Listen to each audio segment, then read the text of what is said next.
Business athletes, what is going on?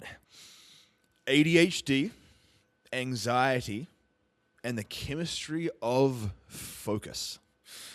This is going to be a good one.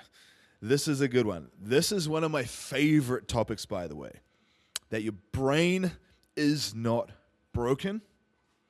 It's just undersupported.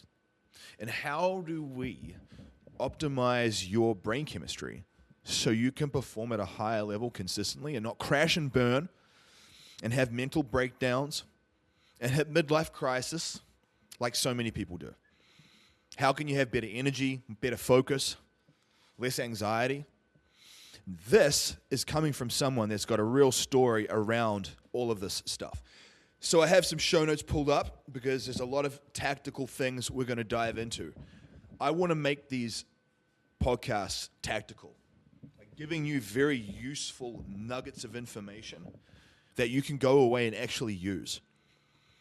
While the motivational stuff, the motivational rah-rah, it's okay. I never feel like it's enough when you just get the pom-poms out and cheerlead people, but you don't give them the levers to pull to change their situation. And so in episode 6, we're going to be talking all about that. Now, just to preface this conversation, so we're going to be covering ADHD, anxiety, optimizing mood, enhancing energy and focus, brain health in general, all the way to long-term brain health. So dementia, Alzheimer's, all the things that people struggle with. And this also relates to people that maybe have PTSD or a TBI, traumatic brain injury. I've worked with a number of former special operators, SEALs, Rangers, Green Beret, and obviously some of those guys have been through the ringer, and they've come back with TBIs, PTSD, that type of thing. And how do you optimize those things? By the way, there are things you can literally do that I wish the government had a better understanding of, because they would help so many people who have served this country, and they just don't know. So I'm going to dive into all that stuff for you. It's going to be a packed episode with some really, really good tactics. So the first thing that I want to say is, why should you listen to me about this? Why should you listen to a nutritionist about brain chemistry and psychology and neurobiology? I'm not a psychiatrist. I'm not a psychologist. I'm not a neurobiologist, right? Why should you listen to me? Well, first of all, unlike a lot of people, I've actually come from a place where I had a ton of dysfunction, and I fixed it. I walked this path myself. And not only that, but I've been able to replicate it in other people many times. I've seen the fruit of that process. So I'm 41 at this time of this recording. When I was in my teens, so in my sort of 12, 13 onward, young, I was diagnosed with bipolar depression, severe social anxiety, and ADHD. That's a nice trifecta, isn't it? And I was heavily medicated for all three of those diagnoses. Formal diagnosis from a psychiatrist, by the way. It wasn't just an estimate that I had ADHD, a formal diagnosis. And I'd been on a cocktail of different medications. So before I got my bipolar diagnosis, I was, on Prozac and all sorts of stuff. And then I got on lithium carbonate for bipolar. I was on benzodiazepines, so things like Klonopin for anxiety, which are very addictive and very sedating. And I was on a high dose of Ritalin. Adderall is a common one that people use too.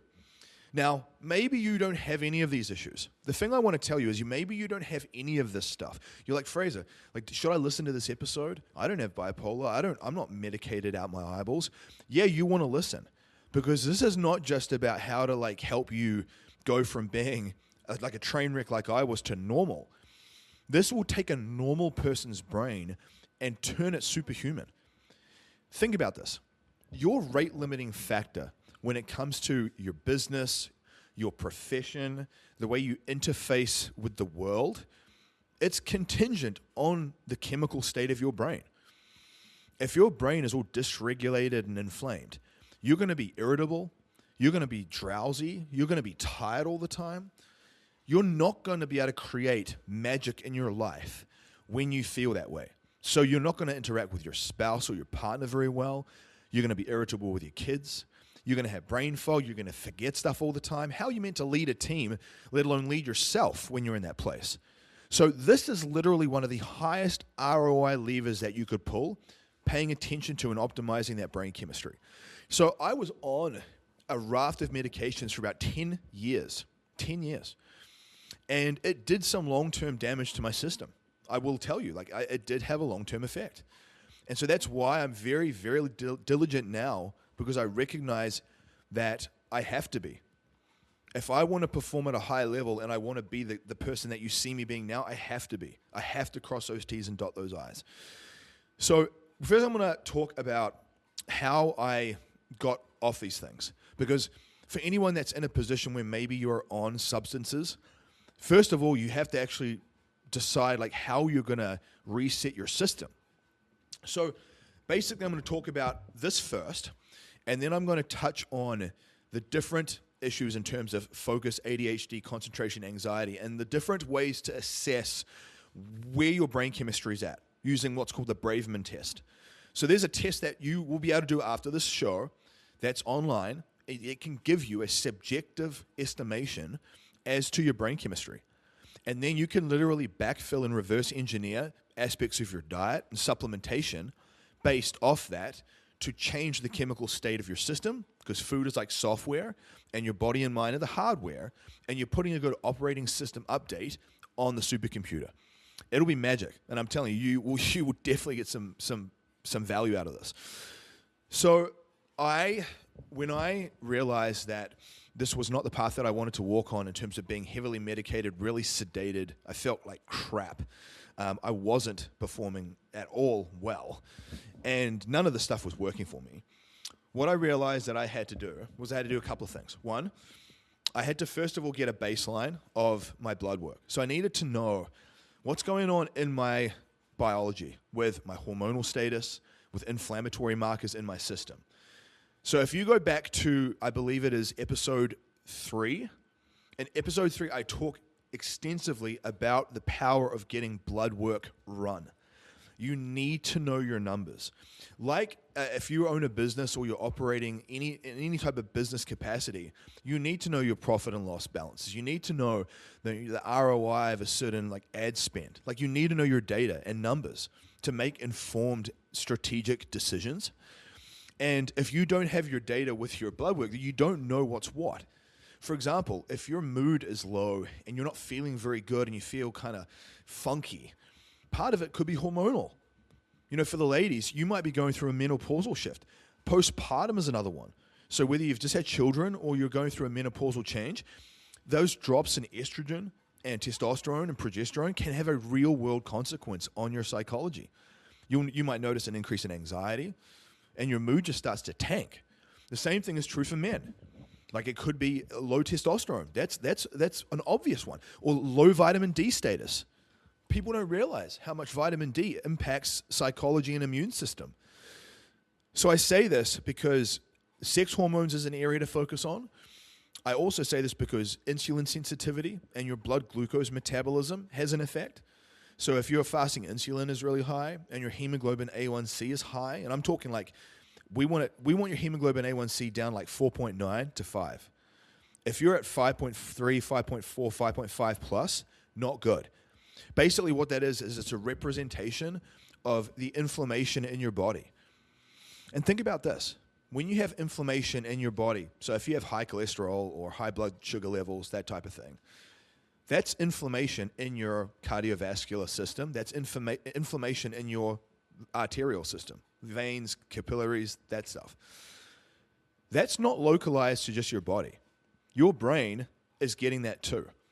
And so very, very often when you have inflammation in your blood work, you will have an inflamed brain. And so that inflammation looks like anxiety. It looks like ADHD. It looks like a mood disorder. And the same thing is true for you. We'll even touch on your gut health. I'm going to do an episode on digestive health because most people that have digestive issues, they also have psychological issues. The two come hand in hand and talk to each other via the vagus nerve. It's like a communication channel.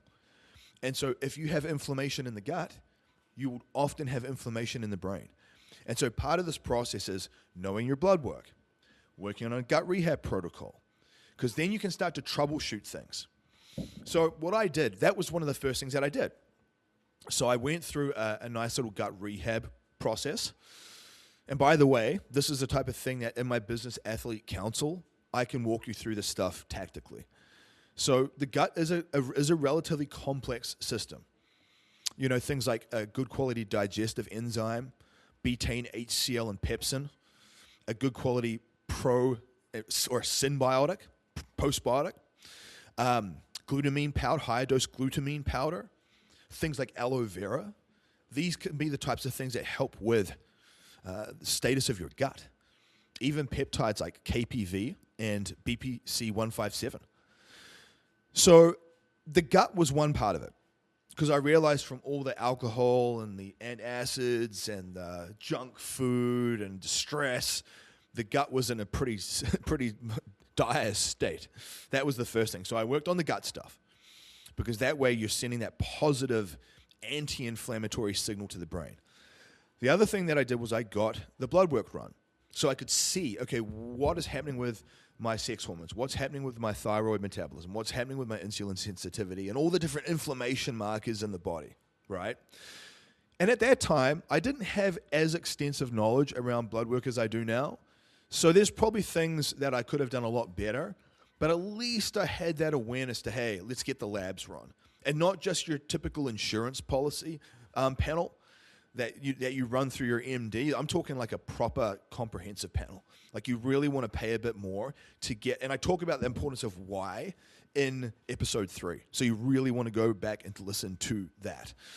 Now, what I did was once I knew what was happening chemically in my body, and let's say, for example, you start to work on your gut health optimization, and then you start to use some, bioregulated peptides or some different herbal compounds to help improve your sex hormones. For the ladies, might maybe use a little bit of DIM. For the guys, maybe use a little bit of Tonkat Ali, or you use a bioregulator to help start to normalize the sex hormones. So that improves. Maybe you supplement with a little bit of vitamin D3 and K2 to get that level up into an optimal zone. So that would be the first point of action. And then obviously alongside that, cleaning up the diet to work on the gut health, taking some good quality digestive enzymes, taking something like seed symbiotic to help repopulate the gut with good flora so you can absorb the food and things that you're actually doing. So that was the first thing.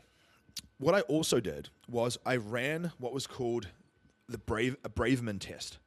So the Braverman Test it's a subjective test. It answers a lot of questions, by the way.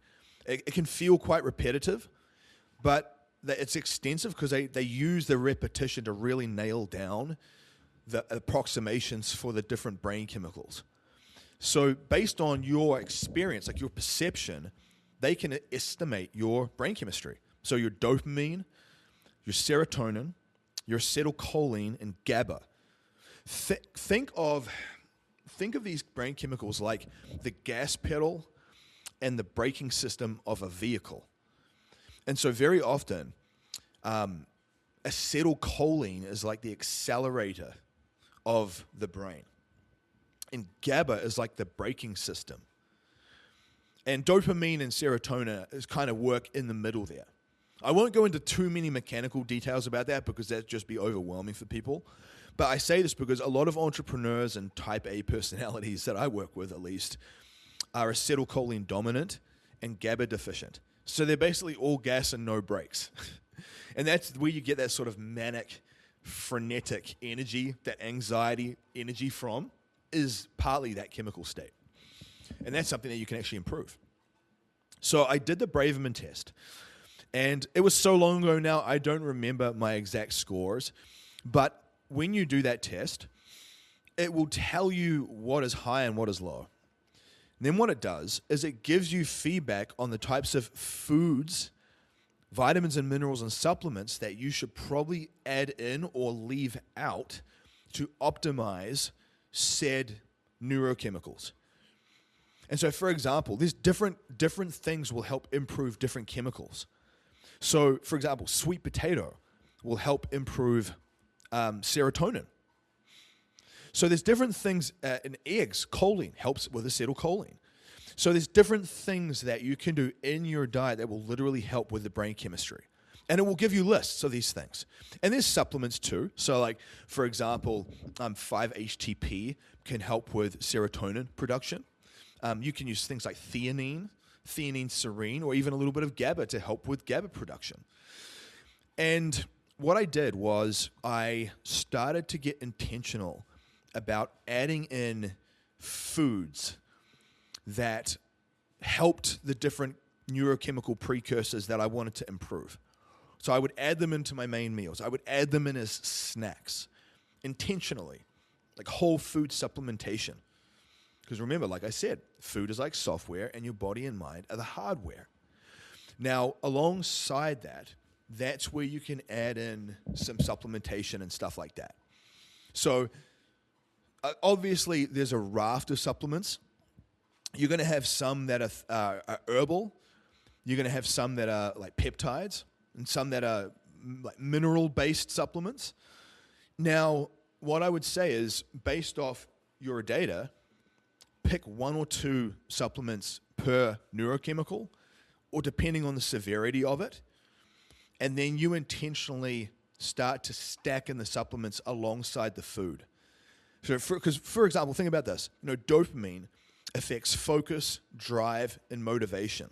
Serotonin affects mood, calmness, and emotional stability. So it kind of regulates that state. GABA, like I said, is the brakes. So it's like an anxiety control panel. And then acetylcholine is memory and learning. So these are different things that you can stack in. What I did was I started to stack in these foods and supplements first while I was still using my medication. By the way, this is not medical advice. I am not your physician. Please consult your physician if you're going to do something like this. But what I did, and I've worked with people through this before in conjunction with other experts and stuff like that. So I can help you with this in the groups if you wanted. But what I did was, when I start adding in the foods and the supplements, that type of stuff, I then start to taper down on the medications. So let's say for the first week, for example, you go to like a 75% dose of your Klonopin, or a 75% dose of your Ritalin or Adderall, right? At that time, I'm still incorporating the whole foods that help with that chemistry, and I am making sure that I'm adding in those herbal and base layer supplements.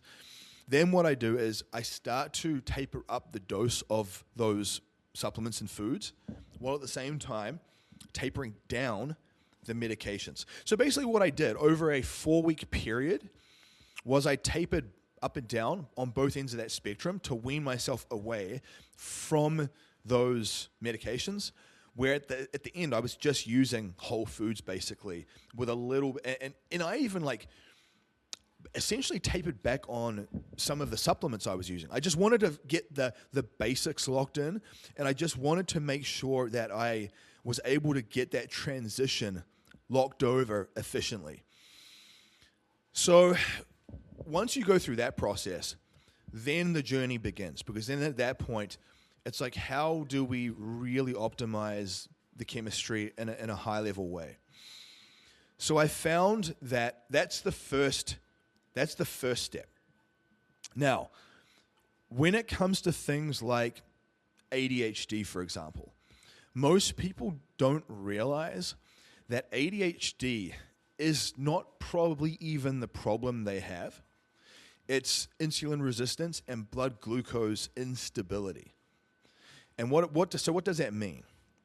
Well, first of all, when you get your blood work run and you look at things like hemoglobin A1C, fasting glucose, fasting insulin, you'll be able to tell pretty quickly if this is an issue for you. And I would say an 8 out of 10 people, it is an issue in some capacity. And so, first of all, you want to look at the types of supplements you can use. Easy wins, so things like berberine, chromium, Ceylon cinnamon. So you can add Ceylon cinnamon to your protein shakes or your fruit. I like to do berberine every day. Berberine is quite a useful supplement. It's an herb that's also been shown to help with improving lipid profile, so cholesterol. Has anti-cancer properties too.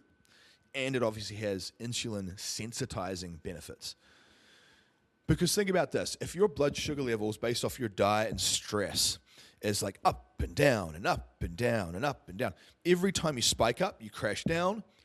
That crash is what the brain fog and the low energy looks and feels like. And this is so common for people. It's so common. So obviously reconfiguring your diet is a big part of this. You want to make sure that you are sticking to a diet that's predominantly foods with one ingredient. You know, brown rice is just brown rice. Blueberries are just blueberries. Broccoli is just broccoli. 80 to 90% plus of your diet, if you can make it foods with one ingredient, that's already a huge step in the right direction. Whole foods.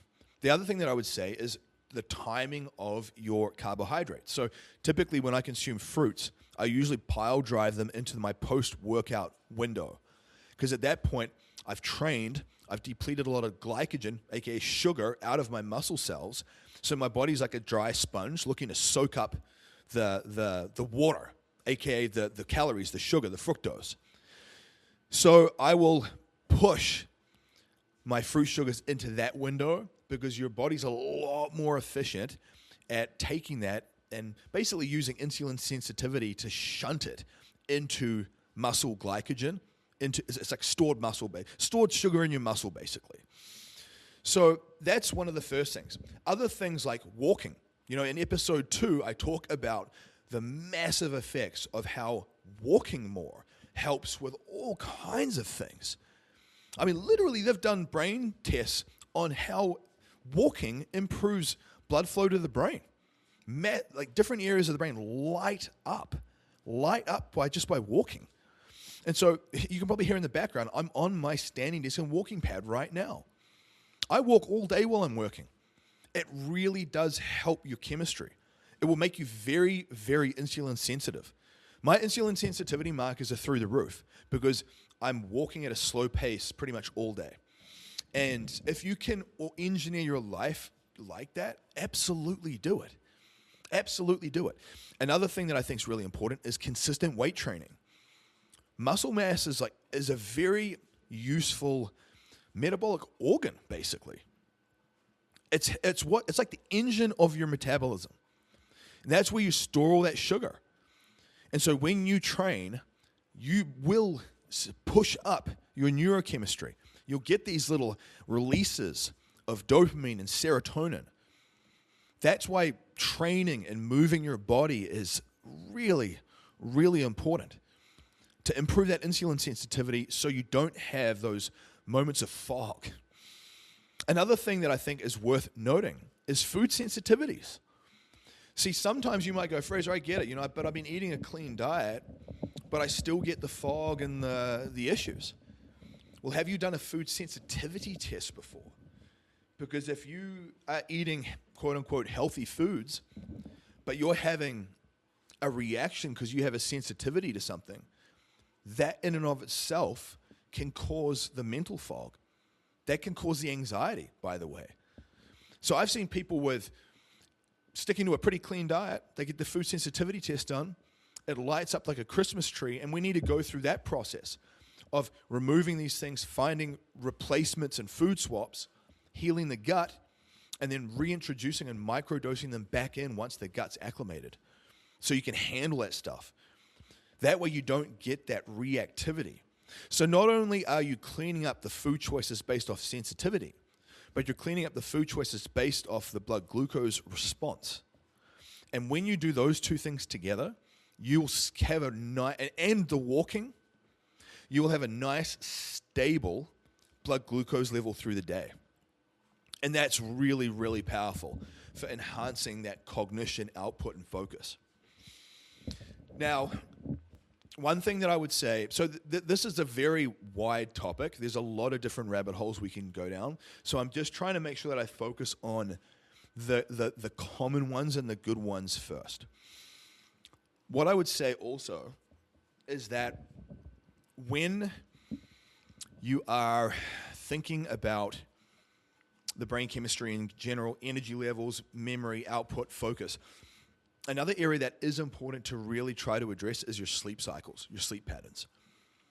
If your sleep's really sporadic and you're getting low levels of REM and deep sleep, that will absolutely have an effect on your psychology. And so I'm going to do a whole episode on sleep because it is such an important lever. But as a sort of Cliff Note version of things, you need to have an evening alarm like you have a morning alarm, and have that really regular sleep-wake cycle. In bed, same time every day. Wake up, same time every day. Have a wind-down period. Make sure that you don't eat too close to bedtime. So maybe finish 3 hours before you go to bed. At nighttime, turn off all the bright interior blue light and just have Himalayan salt lamps, candles, candlelit diffusers, like red and orange tones to kind of mimic that sunset feel so your body releases melatonin. So you start to get into that restorative state. Turn the air temperature down in your house because your body will operate better when the air temperature is lower. I even put some relaxing, calming music on Spotify and play that in the background. Just like bring down that nervous system. So I do think there's obviously more than that, but in terms of sleep, and then even supplements like glycine, theanine, serine, magnesium L-threonate, those are good ones that you can start to dabble with and play with. But I would definitely say that the sleep component is a really important part of the equation. I would also say one of the other things that I think is worth playing with is your mineral and vitamin status. So I actually talked about this in episode 5, where I talked on the value of micronutrients, vitamins, minerals. Because what you may find is that your chemistry, your psychology, like anxiety, is affected by maybe you have a low magnesium status. You might have issues in your system that you don't even realize. So the first way to determine this is you can get a hair mineral analysis done, or you can go through a website like Function Health, where they actually do run some different mineral tests. So that way you can test the trace mineral concentrations in your body, your magnesium levels, your sodium levels, all these different things. I do think there's some value to that potentially, but an easier way to do it, a more low-key way to do it, I guess, is to track your calories in your food for, say, 3 to 5 days. 3 to 5 days. And then look at your daily recommended intakes of all the different nutrients that you were getting. So on average, what was your selenium like every day? On average, what was your magnesium like every day? Have a look at all the different micronutrients. And if there's anything that you're consistently low in, we want to plug those holes. So that's where I'd go to something like ChatGPT, and I would say, give me the top 10 healthiest foods high in magnesium. And I would start to backfill my diet with those types of things. Now, in some instances, you might actually want to use a little bit of supplementation. So you do both. You use a little bit of supplementation. This comes back to the Braverman Test stuff. So with the Braverman Test, like I mentioned, the different neurochemicals will be affected by different vitamins and minerals in the system. But alongside getting the Braverman Test done, which is a subjective assessment, tracking your macronutrients and calories for a few days to literally see what's missing, and you can cross-reference the two of them. So like a cross-check. And that way you get even more accurate response. You can nail down the points of contention even more. So I think it's really important to know that you have different ways you can assess and test. One thing I want to quickly pivot to a different point of view is this idea of you have to recognize that you are not your label. Don't live into these labels that they give us. I was defiantly stubborn enough to have psychiatrists tell me that I've got bipolar and all these issues. And for me to still say, watch me. Watch me. Like, I don't want that to be my story. I don't want that to be my narrative. Because what I find for a lot of people is it's like a self-fulfilling prophecy. You know, you will make it so. If you believe it's true, it is. If you believe it's not true, you can make it not true. There's a real power to that. So you do need to remember that these situations, these issues you have, are a temporary state that you're in right now based off the culmination of the habits, routines, and rituals and things you're doing right now that creates that chemical state that then drives that feeling, that set of emotions. And so, yes, this is more of the mindset component, but you have to have a growth mindset with this stuff. Like, if you just identify as someone with ADHD and you can't concentrate, you're going to be, that's going to be your story. And you'll always feel like you need to take the Ritalin and the Adderall for it. You know, whereas if you can say, you know what, this is just a state I'm in right now, I'm going to reconfigure all of this. And that's what I did.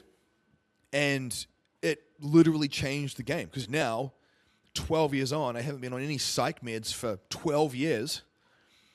And one would argue that my brain and my ability to focus and think is at a very high level. I often get people comment about my mental clarity and sort of the way I articulate things and the way I remember a lot of stuff. Like, me sharing this stuff here with you now, like, I'm not even looking at notes. I have a couple of bullet points to remind me of like the subtopics to cover, but that's it. So that's why you sort of hear me pausing at times, because I'm just making sure I'm going through these bullet points, but all the information about, you know, acetylcholine and GABA and insulin sensitivity and hormonal status and vitamin D, it's all in there. You only get to that point, guys, when you have a brain that's really healthy with high levels of oxygen transportation and it's functioning well. That brings me to another point. Most people don't realize that blood viscosity and oxygen transportation has a real-world effect.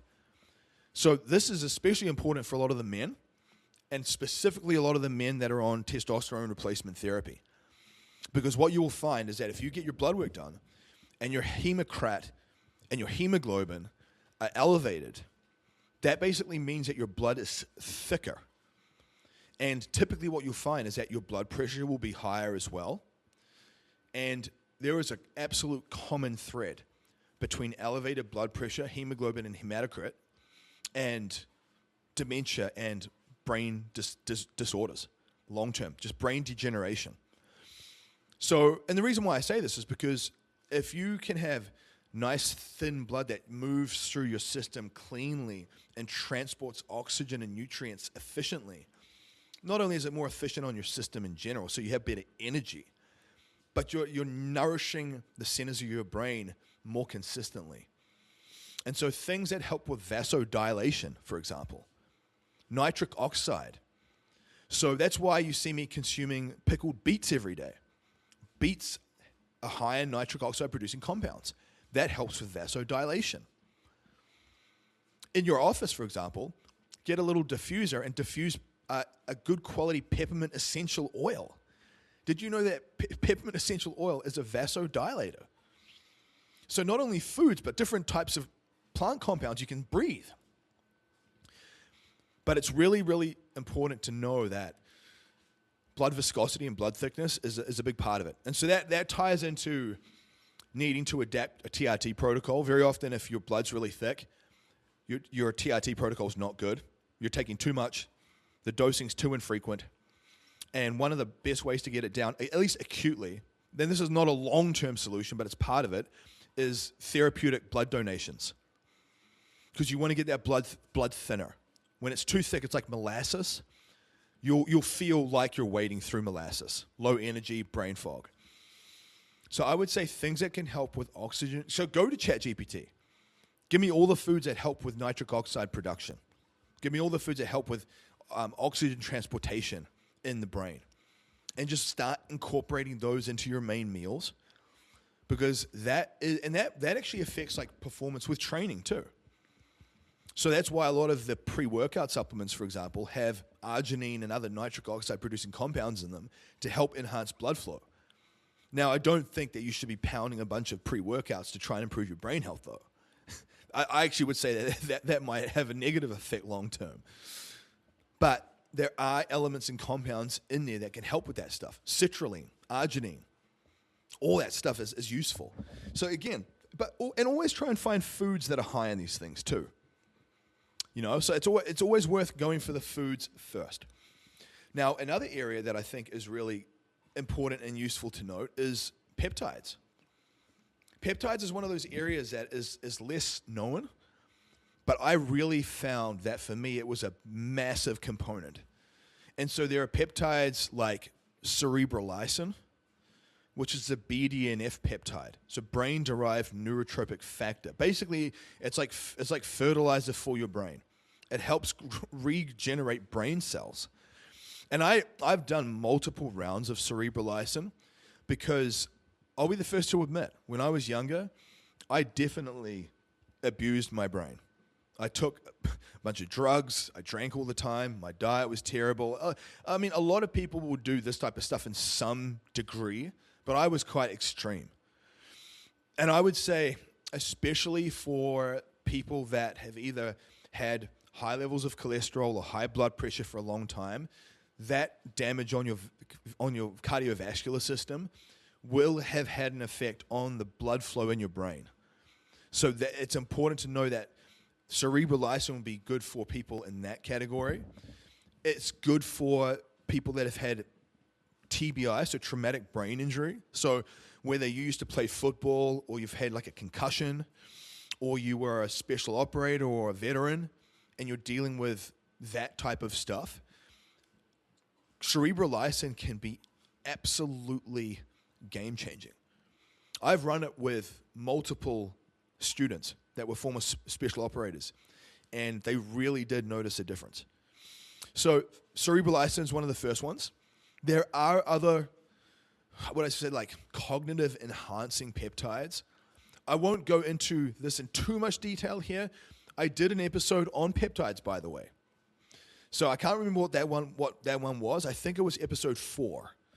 But things like dihexa, Cilank, and C-Max. So C-Max and Cilank are really good for anxiety modulation and calm focus. So often I will use those with people to try, especially if they've been on an anti-anxiety medication. We'll try using a low microdose of C-Max.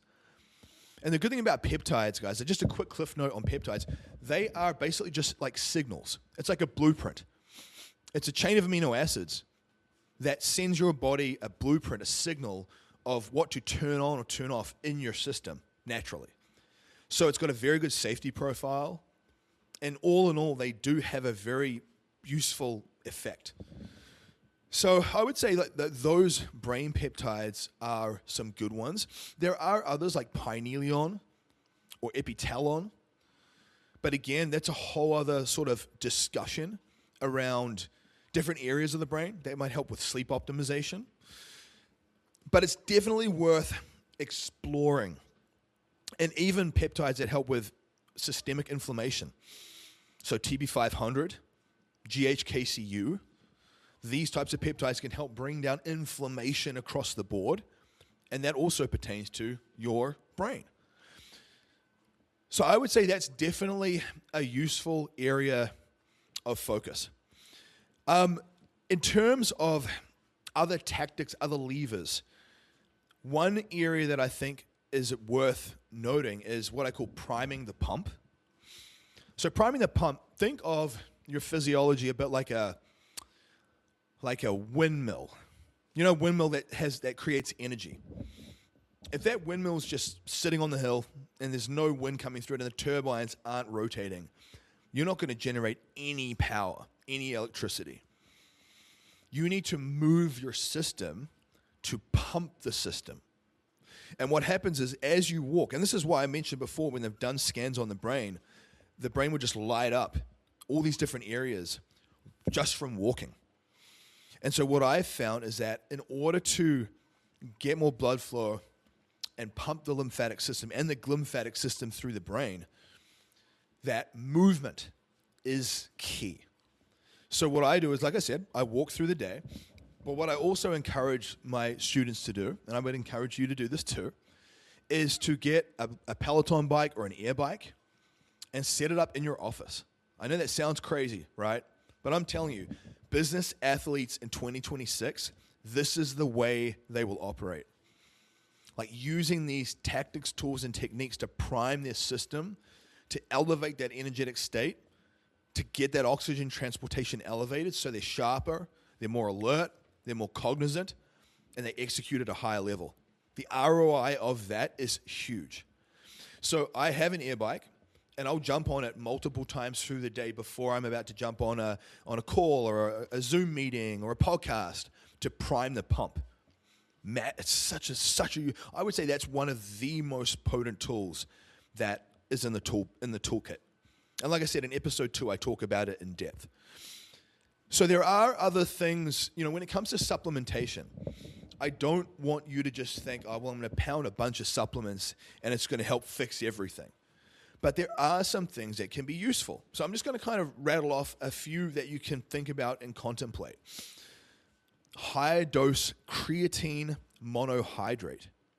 So in a lot of the research now, high doses of creatine monohydrate have been shown to help with brain function, cognitive output, cognitive load under sleep deprivation. So if someone is sleep deprived and they do 10 to 20 grams or even more of creatine monohydrate split up through the day, as long as their digestion can tolerate it, they notice a massive improvement in cognitive output. Now, I'm not telling you to sleep deprive yourself and stay up all night and hit deadlines and just take a bunch of creatine. But what I am telling you is that it might be worth experimenting with 15 to 25 grams of creatine monohydrate a day for a month and see how you go. See how you feel. As long as your digestion can handle it, and let's say you get some blood work run, and some of your kidney markers are a little bit elevated, then you might want to taper back a touch. But you may find that that's not an issue for you. And that could be in and of itself really useful. So that's what I do. Other things that I will use in conjunction with that is a lower dose of methylene blue. So I won't go into the mechanics of methylene blue on here because I'm going to do an episode on supplementation. But methylene blue, basically it like sort of helps charge up the mitochondria and the ATP in your body. So just think of like your cells have these little batteries in them, mitochondria. And they basically drive energy in the cell. That's what gets your body moving. It's what turns your system on. Methylene blue helps charge up that battery so it doesn't lose its charge so hard and fast. Low charge equals low energy, brain fog, low output. High charge equals the opposite to that. Alongside and in conjunction with something like methylene blue, I'll use lower microdoses of MOTC and SS31 and NAD. So I actually have a stack, an energy stack. MOTC, SS31, NAD, methylene blue, high dose creatine. That 5-pillared process is really potent, at least for me, and I've seen it work very well in my students. So I say this because that would be a good base stack that you can use. I think if you were to run the Braverman Test and then backfill your diet based off any of the neuromarkers that are suboptimal, so that way you're intentionally adding in whole foods that address these issues. You get your blood work run so you can assess if some of these issues you're facing, like where are they coming from? Like you've got to solve problems in the right order. For example, you could do you could take all these supplements, but if your vitamin D is terrible or your testosterone is absolutely tanked, it's not necessarily going to be the only thing that helps you. So that's why getting the blood work done too, in conjunction with assessing your diet in Chronometer or MyFitnessPal for 3 to 5 days, is a really, really good base layer. of how to do things. Outside of that, like I said, priming the pump. Move your body. Don't stay static. In fact, get out every day and get that light exposure too. And I'm not just talking about sitting by a window and getting sunlight through the window. Because very often a lot of windows have these UV filters in them, but they also filter out a lot of the near-infrared spectrums. A lot of the stuff that's good for your body, good for your brain, good for recovery. That's why red light panels are so popular, because they actually do have a use case. They do work. And so I think of light exposure outside as like a daily non-negotiable, like a multivitamin for your mitochondrial health. And so what I would tell you is 5 to 20 minutes at some point in the morning, at some point late in the afternoon, obviously weather permitting, outside in the light on the eyes, take your sunglasses off. And or if you have a red light panel, you can turn the red light panel on in the morning while you're early in the day when it's still dark outside. You can use that too. At nighttime, as my family's winding down and we're in the bedroom and just kind of calming down the kids and getting everyone's nervous system calming down, we'll turn on the red light panel. And that has that melatonin releasing effect, but it's got that all the benefits of that sort of mitochondrial optimization. So I think that's another really useful part of the equation. You got to realize, guys, that the body is like a chemical factory. And you're not broken. You are not broken. Your brain is not broken.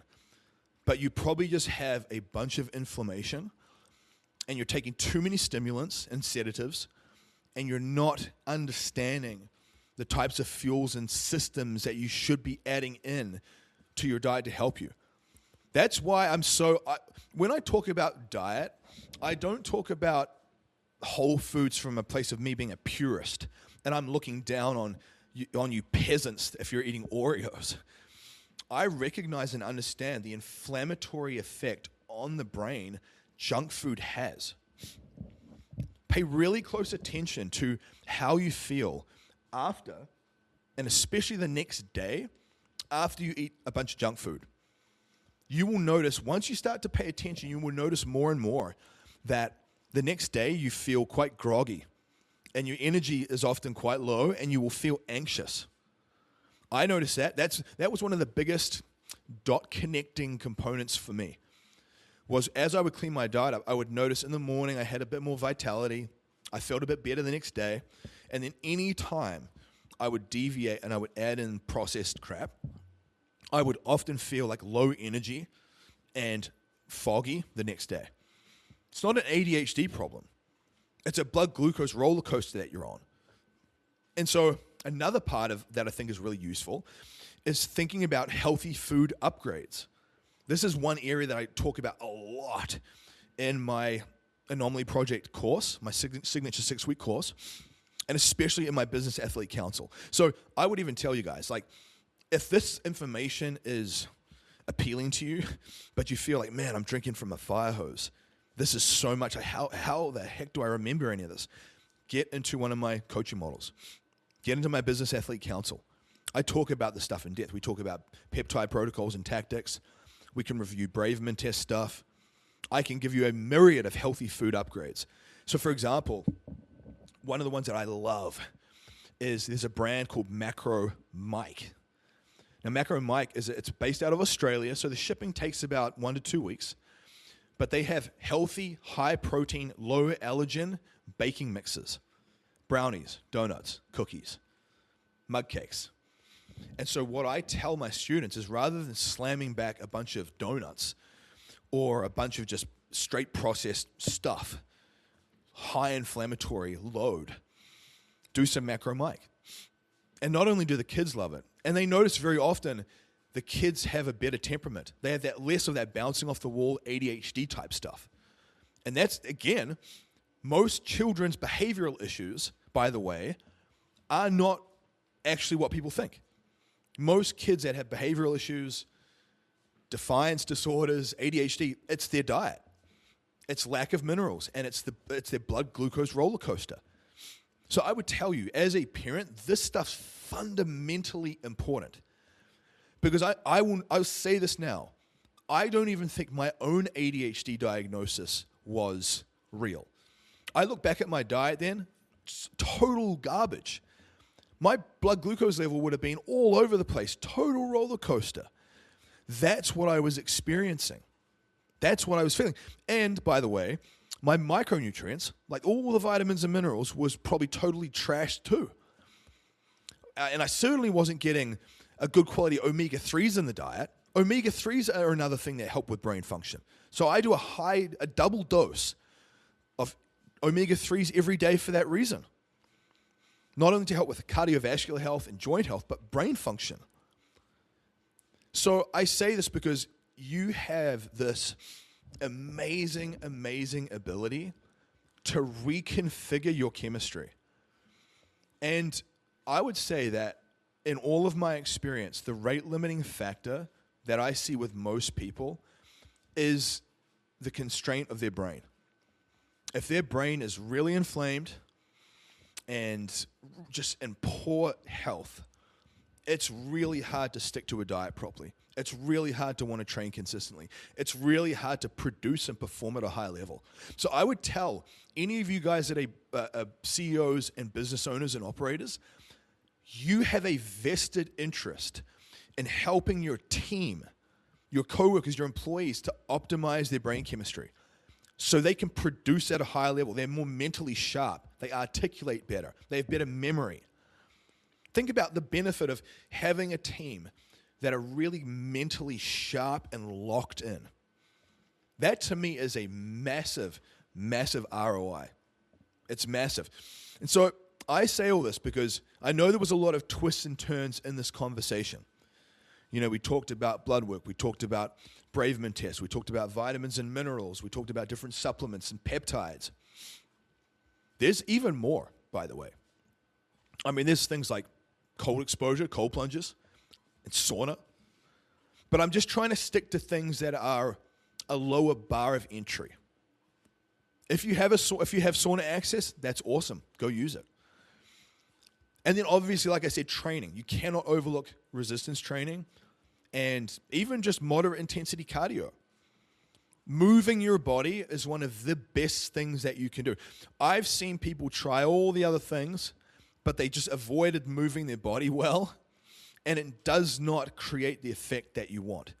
You will see some progress, but it won't create that overall systemic effect that you want. One other thing that I would say, just to start as we wind down, is your digital diet. You aren't just what you eat. You're what you mentally absorb through the matrix.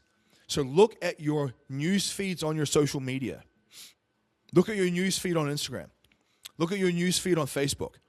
When you scroll your news feed, is it a bunch of inflammatory, agitating, stressful stuff? Or does it calm your nervous system and motivate and inspire you?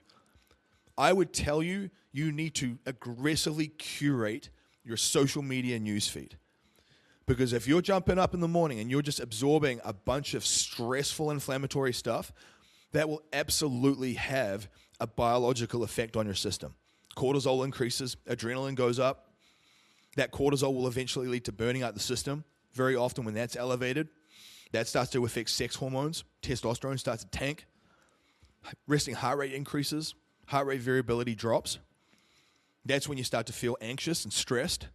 You don't sleep well because the resting heart rate's elevated, so your REM sleep and your deep sleep tank. That has a massive effect on your lymphatic drainage and how your brain actually drains the metabolic byproducts out of your system each night while you sleep, like scrubbing your brain while you sleep. You lose that. So I say all this because this is coming from a guy that was severely broken. And I'm not going to tell you that I have all the answers and that I've got it all figured out, but I will tell you that these things absolutely have changed my life. So, go out there today. Leverage these tools and tactics. Implement something from this conversation. Go make it real world, as I say. Pick one or two things, add it in. Pick one or two things, add it in. And again and again. If you want to reach out, get my Business Athlete Council. or get on my Anomaly Project course because you want to integrate all of these things together as a system, jump on board. Because like I said, I'm not interested in just getting someone abs if their brain is a hot mess and they are not showing up and being a great partner and parent and leader, a business athlete. Business athlete means that you perform at the highest level from the inside out. And everything else is just a benefit. It's a ripple effect. You become that lighthouse in your life where you just shine the light on the path and everyone around you is just magnetized to it. Because they're like, man, I want more of what he has. And that's a powerful, powerful thing.